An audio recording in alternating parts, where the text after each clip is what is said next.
Understanding the term, Leeward, a guide for English learners. Hello, everyone. Welcome back to our English learning channel. Today, we have a fascinating topic to discuss, and it's a word that you might have heard before but are not quite sure about its meaning and usage. We're going to talk about the term, Leeward. This word has a specific use, mostly related to geography and navigation, but it's also a great example of how English can be quite precise when it describes the natural world. The term, leeward, refers to the side of something that is sheltered from the wind. Imagine you are standing in a field, and the wind is blowing from north to south. The leeward side of the field would be on the south side because it is protected and the wind is not hitting it directly. This term is often used in the context of mountains, islands, or any large geographical feature, describing the side that is protected from the prevailing winds.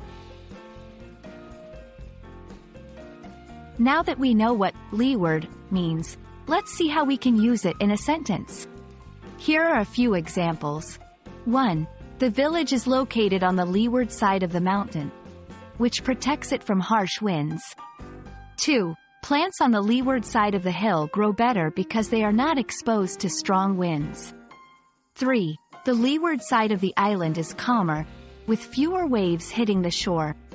Notice that in each of these sentences, leeward is used to describe a location in relation to wind or air movement.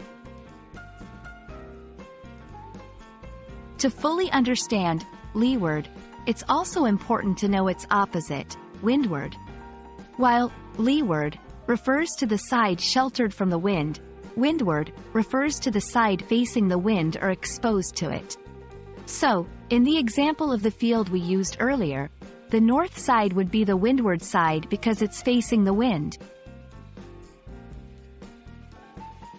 And there you have it, a comprehensive look at the term, leeward, and how it's used in English. Remember, it's a great word to describe geographic locations in relation to wind, and it's paired with windward to provide a complete picture of the wind's effect on a particular area. We hope this video has been helpful and has added a new word to your English vocabulary. Don't forget to practice using it in sentences to make it stick. Thank you for watching, and see you in the next video.